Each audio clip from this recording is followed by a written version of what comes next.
আজকে জানুয়ারি 26 তারিখ 2026 সালে এই মুহূর্তে আমি আছি চুয়াডাঙ্গা জেলার আলমডাঙ্গা উপজেলার বেলগাছি ইউনিয়ন কাশীপুর গ্রামের মাঠের ভিতরে। এখানে আমি একটা বিষয় বলতে চাচ্ছি যে আমরা আল্লাহ পাকের ইবাদত কিভাবে করব। What is the policy, what is the processing to surrender বা ওবে টু আল্লাহ। আল্লাহ পাকের ইবাদত দাসত্ব এই কীভাবে করা যাবে এই বিষয়টা যে আমাদের কোরআন থেকে কিভাবে আমরা বুঝতে পারি, জানতে পারি।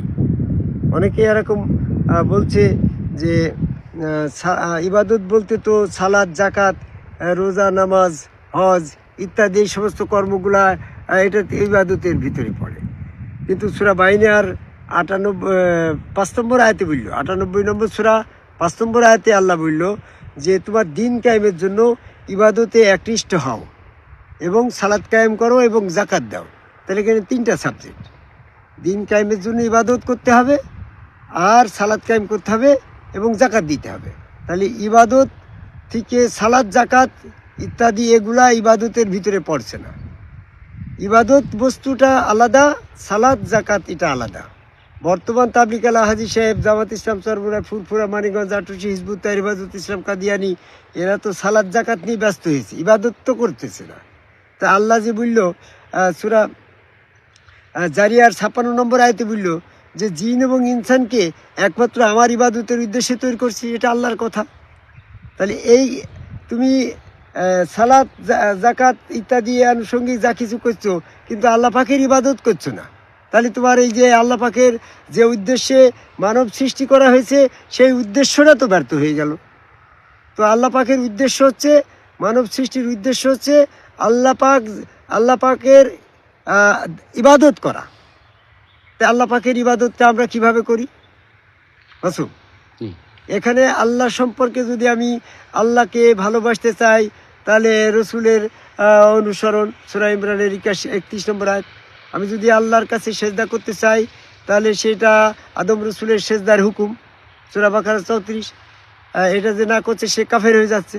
তাহলে আল্লাহ পাকের সেজদার মিডিয়া রসুল, আল্লাহ পাকের অনুসরণের মিডিয়া রসুল। এখন যদি কেউ আল্লাহর আনুগত্য করতে চায়, তার মিডিয়াও রসুল, সূরা নেসার 80 নম্বর আয়াত।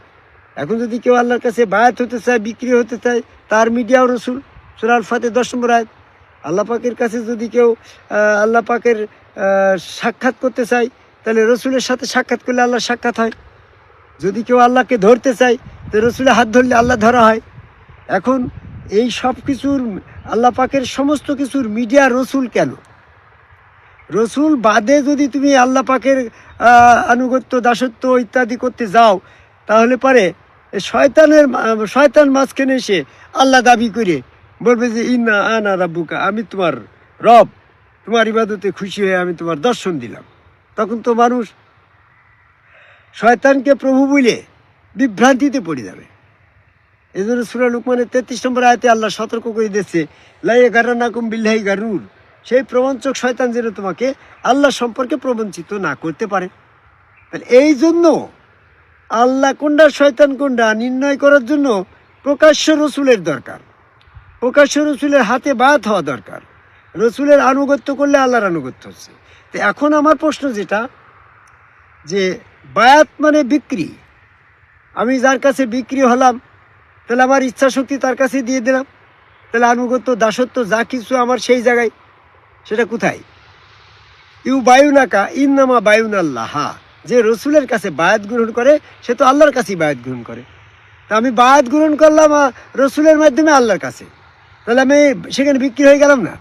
তাহলে আমি যদি সেজদা করি তাহলে রসুলের মাধ্যমে করতে হবে, আমি যদি আনুগত্য করি তাও রসুলের মাধ্যমে করতে হবে, আমি যদি আল্লাহকে ভালোবাসি তো আমার রসুলের মাধ্যমে ভালোবাসতে হবে।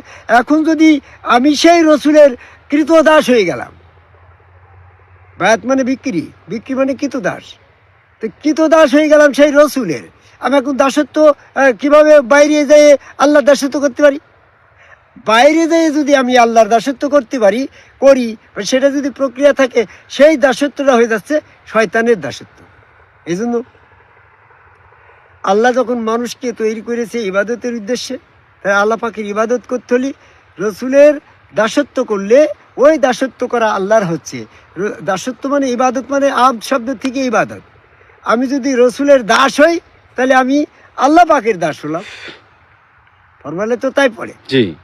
তাহলে যারা সম্মুখ গুরু রসুলের কাছে বায়াত গ্রহণ করে সেখানে সেজদার মাধ্যমে আত্মসমর্পণ করেছে আল্লাহর কাছে, আল্লাহর হাতে বায়াত গ্রহণ করেছে, সে সেখানে যখন মহব্বত করছে ওটা আল্লাহর হচ্ছে, সেখানে দাসত্ব করছে আল্লাহর হচ্ছে, সেখানে যা কিছু করছে সব ওটা আল্লাহর কাছে চলে যাচ্ছে, সেই আনুগত্যটাই আল্লাহর কাছে যাচ্ছে। তাহলে যারা রসুলের কাছে বায়াত গ্রহণের মাধ্যমে সেখানে দাস হয় নাই, কৃতদাস হয় নাই, তারা কিন্তু আল্লাহর ইবাদত করতে পারছে না। আল্লাহ যে উদ্দেশ্যে মানুষ তৈরি করলো, সূরা জাসিয়ার 56 নম্বর আয়াতে বললে ওয়ামা খালাকতুল জিন্নি ওয়াল ইনসানা ইল্লা লিয়াবুদু, জিন এবং ইনসানকে আমি এই উদ্দেশ্যে তৈরি করেছি যে তারা শুধু আমার ইবাদত করবে। তা এখন আপনি আল্লাহর ইবাদত করতে গিয়ে যদি শয়তানের ইবাদত করেন তাহলে তো আল্লাহ পাক আপনার পরে লানত দিবে। আপনি আল্লাহর ইবাদত আর শয়তানের ইবাদতের পার্থক্য কোথায়? আল্লাহকে পেতে গেলে রসুল মিডিয়া লাগছে, রসুল মিডিয়ার বাইরে যদি আমি আল্লাহ খুঁজি তাহলে শয়তানের অনুকরণ হচ্ছে, রসুল মিডিয়ার বাইরে যদি আমি আল্লাহকে সেজদা করি তো শয়তানকে সেজদা করা হচ্ছে। সূরা আলাকের 19 নম্বর আয়াতে বলল সাবধান, সেজদার ব্যাপারে তোমরা ইবলিসের অনুসরণ করো না, ওয়াসজুদু ওয়াক্তারিবু, ওই রসুলের কাছে যে বায়াত গ্রহণ করে সেজদা ভক্তি করো, ওই সেজদা করো আল্লাহর নিকটবর্তী হবে। তাহলে রসুলের কাছে যারা আনুগত্য দাসত্ব করছে তারাই আল্লাহর কাছে দাসত্ব করছে। যারা রসুলের কাছে যাই সেজদার মাধ্যমে আদম সেজদার মাধ্যমে দাসত্ব করছে না, তারা আসলে শয়তানের দাসত্ব করছে। তাদের নামাজ রোজা হজ জাকাত এগুলো কোনোই কাজে আসবে না। তাহলে আমি যদি আল্লাহর দাসত্ব করতে চাই তাহলে আমাকে আল্লাহর মিডিয়া হচ্ছে রসুল, এই রসুলের দাসত্ব করলেই আমার আল্লাহর দাসত্ব হয়ে যাচ্ছে। যেমন আজকে আমরা এই নবী মুহাম্মদ সাল্লাল্লাহু আলাইহি সাল্লাম যখন রসুল ছিল, হযরত আলী, আবু বকর, উমর, উসমান, রসুলের দাসত্বে হুকুমের মাধ্যমে যুদ্ধ গেছে, রসুলের হুকুমের মাধ্যমে বিভিন্ন কর্ম করেছে, দিন প্রচারে যেয়ে সেখানে দাসত্ব করেছে। সেইভাবে রসুলের দাসত্ব করে তারা দিন প্রতিষ্ঠিত করছে। এই জন্য সূরা বানিয়ার 5 নম্বর আয়াতে বলল যে তুমি মুখলেসিন মানে একনিষ্ঠভাবে রসুলের দাসত্বের মাধ্যমে, দিনের দাসত্ব, দিন প্রতিষ্ঠার মাধ্যমে, দিন প্রতিষ্ঠার জন্য একনিষ্ঠভাবে তুমি এরকম ইবাদতে একনিষ্ঠ হও। আমার ইবাদত বলতে দাসত্ব, আর দাসত্ব বলতে রসুলের দাসত্ব। রসুলের দাসত্ব করতে হলে আমাকে এই সম্মুখ গুরু রসুল দরকার।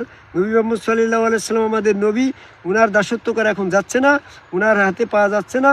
এই জন্য এখন ওনার সিলসিলায়, হযরত আলীর সিলসিলায় আবু বকর, উমর, উসমান তৎকালীন সময়ে রসুলের পেয়েছিল, তারা রসুলের দাসত্ব করে ইবাদত করছিল। হযরত আলীর পরে হাসান বসরি, আবু এরকমভাবে যে চিশতিয়া কাদিয়ার সিলসিলায় যার যার গুরু তার রসুল, এই রসুলকে বাদ দিলে আল্লাহকে বাদ দেওয়া হয়, এই রসুলকে পরিত্যাগ করলে আল্লাহকে পরিত্যাগ করা হয়, এই সম্মুখগুরু রসুলকে অস্বীকার করলে আল্লাহকে অস্বীকার করা হয়। সম্মুখগুরু রসুলের এই পথটা আল্লাহর পথ, এই পথ বাদ দিলে শয়তানের পথ অনুসরণ করা হয়। এই জন্য যারা এরকমভাবে রসুলের মাধ্যমে আল্লাহ দাসত্ব করছে না, তারা সব শয়তানের দাসত্ব করছে। আমি শয়তানের দল পরিত্যাগ করে আল্লাহর দাসত্ব করার জন্য আদম কামাই সেজদাকারী একজন সম্মুখ গুরু রসুলের কাছে এসে বায়াত গ্রহণের মাধ্যমে সেজদা ভক্তি দিয়ে সেখানে সম্পূর্ণ রসুলের দাসত্বর মাধ্যমে দিন প্রতিষ্ঠা করার আহ্বান করে আমার কথা শেষ করে যাই।